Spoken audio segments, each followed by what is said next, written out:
Chers amis, je vous retrouve pour une nouvelle vidéo. Cette semaine, je vous parlerai d'une révélation inattendue, l'initiative d'un richissime Israélien qui a voulu acheter Radio Courtoisie, une radio bien connue dans les milieux patriotes, nationalistes, catholiques. Mais avant ça, sur cette vidéo, je vous demanderai, comme à l'habitude, de bien vouloir marquer, si vous le voulez bien, votre soutien. D'abord en appuyant sous le pouce levé qui se trouve sous cette vidéo. Et puis bien sûr, de laisser des commentaires. Tout cela aide au référencement. Je vous demande aussi, si vous le voulez bien, de nous soutenir, de soutenir Civitas International. Soutenir Civitas International par une adhésion, par un don. Soutenir également Civitas International par un achat fait à sa boutique, avec notamment des produits illustrés du Sacré-Cœur ou de portraits de Sainte Jeanne d'Arc ou d'autres grands personnages. Et puis soutenir également Mediapresse Info qui aide à la diffusion de ces vidéos hebdomadaires. Mais revenons donc au sujet. Vous avez peut-être entendu cette information, mais probablement que la majorité d'entre vous n'en ont rien entendu. Ce ne va certainement pas faire le tour de toute la réacosphère, mais c'est un élément important. Lors de l'université d'automne de l'UPR, le parti d'Asselineau, c'est le patron de Radio Courtoisie qui était invité à faire une intervention. Et donc il a fait à cette occasion une étonnante révélation. Il a expliqué devant ses auditeurs qu'un Israélien, il a bien dit un Israélien, lui avait téléphoné pour lui proposer de racheter Radio Courtoisie pour la somme rondelette de 10 millions d'euros. Ouais. Et récemment, il y a de ça 2 mois, j'ai été contacté par un millionnaire israélien qui...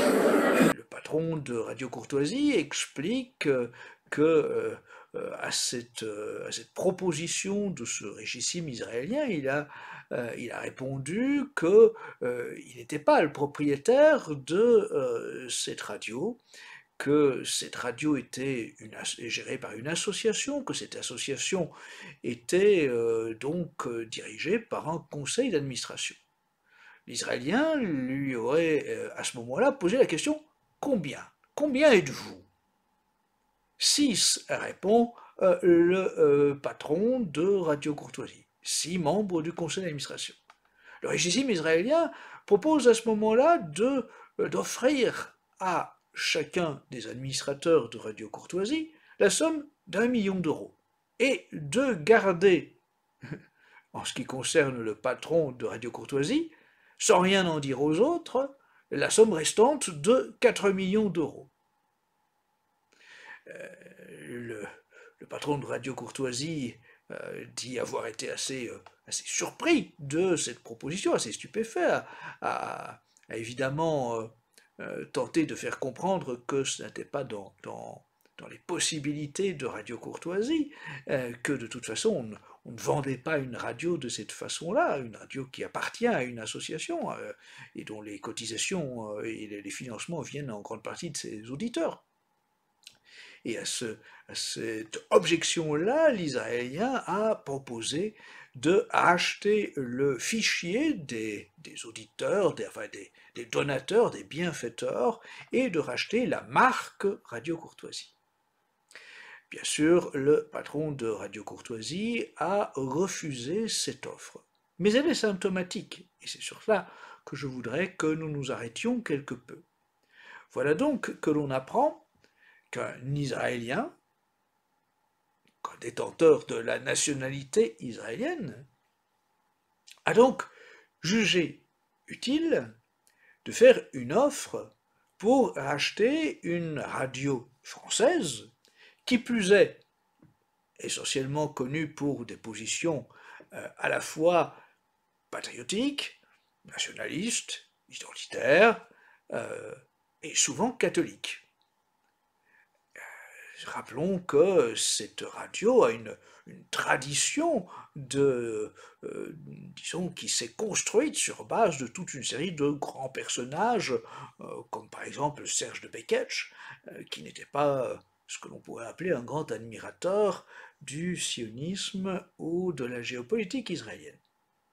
Mais donc, voilà qu'un Israélien a voulu acquérir Radio Courtoisie.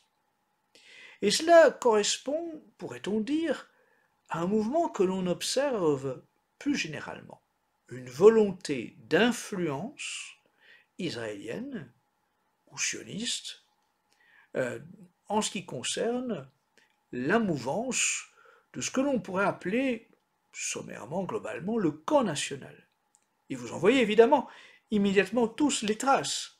Souvenez-vous comment le Rassemblement national a progressivement évolué entre la période de Jean-Marie Le Pen, Front National, et puis la période de, disons, prise sous la houlette de sa fille, Marine Le Pen, comment on a transformé progressivement le mouvement au point que, eh bien, Marine Le Pen a souvent proclamé son affection toute particulière à l'égard d'Israël, mais aussi s'est montré particulièrement mobilisé pour la fameuse marche contre l'antisémitisme à Paris.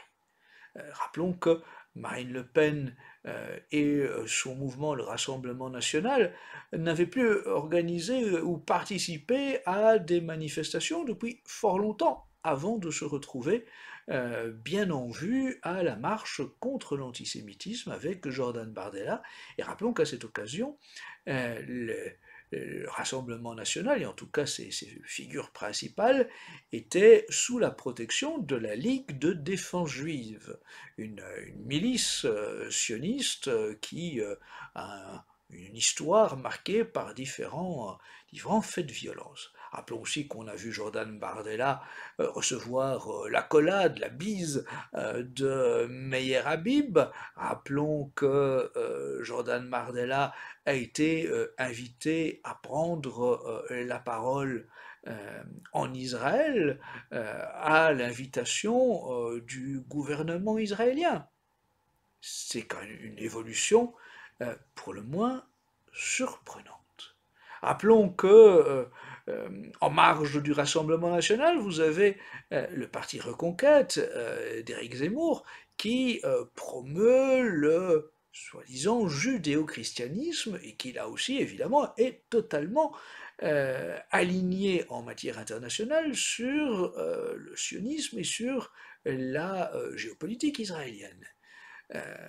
Vous avez en marge de Reconquête Marion Maréchal qui a été élue au Parlement européen sous les couleurs de Reconquête, mais qui a développé une politique indépendante, entre guillemets, une politique donc sous la houlette d'une autre formation qu'elle a constituée et qui, elle aussi, a été invitée à prendre la parole en Israël au même rassemblement organisé par le gouvernement israélien, celui auquel a également participé Jordan Bardella. Vous voyez donc qu'au niveau des partis politiques, depuis quelques années, un mouvement qui pouvait s'observer de développement de ce que l'on peut communément appeler un national-sionisme, a pris le dessus sur le nationalisme français. Vous avez donc trois partis politiques et trois clans de figures bien connus de Marine Le Pen et Jordan Bardella à Éric Zemmour et Isaac Nafo et puis ensuite à Marion Maréchal, trois groupes politiques qui donc sont censés représenter l'identité française, le nationalisme français, si pour autant qu'ils osent encore assumer cette étiquette, j'en doute, mais qui donc ont choisi en matière de géopolitique d'être, disons, alignés sur celle d'Israël et d'afficher un sionisme tout à fait assumé, revendiqué, de pratiquer les meilleures relations désormais avec le gouvernement de Benjamin Netanyahou. Voyez comment au fil du temps, on a vu différents médias dits du camp national, là aussi, changer leur ligne, ou en tout cas adopter une ligne qui, disons, est caractérisée par le fait qu'il n'est pas question de critiquer la géopolitique israélienne. Et vous avez tous en tête des couvertures de magazines censés représenter notre camp, ou même des émissions de télévision qui sont censées faire la satisfaction des milieux conservateurs, mais qui, en pratique, sont alignés sur la géopolitique israélienne, ont une déférence à l'égard du sionisme et se montrent totalement dans l'impossibilité de critiquer le moindre méfait de la géopolitique israélienne. Pas question de parler, bien sûr, pour eux, du génocide commis à Gaza par l'armée israélienne. Pas non plus question pour eux, bien sûr, de parler en mal de Meir Habib ou de critiquer la Ligue de défense juive ou de critiquer disons, des exceptions curieuses acceptées en République française à l'égard de groupes violents communautaristes.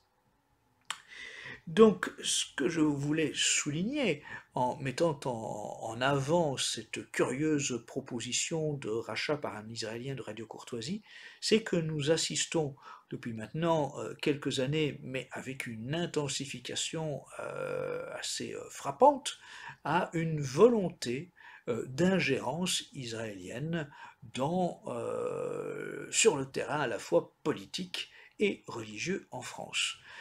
Et que cette ingérence, évidemment, pour l'instant, elle semble bien avancer à grands pas, être couronnée de réussite, puisque je dirais que l'essentiel des personnalités censées représenter le camp national ou le camp conservateur, se montrent maintenant oui, favorable au sionisme, adopte la sémantique sioniste, adopte les revendications sionistes et se montre extrêmement discret sur les doubles nationalités, les triples nationalités, les quadruples nationalités de certains patrons de groupes de presse ou de certains hommes politiques ou femmes politiques.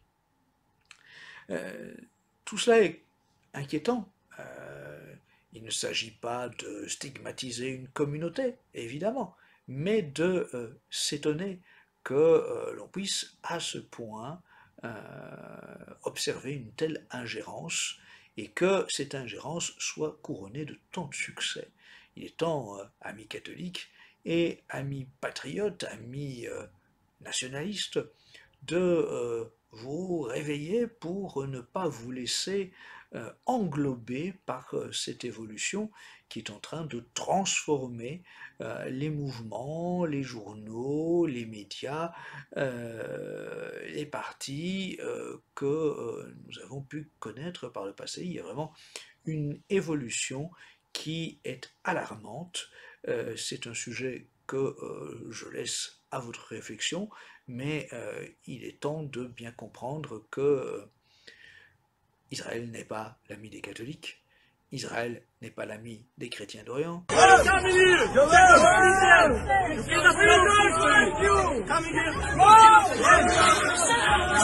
Israël n'est pas l'ami des mouvements nationalistes français.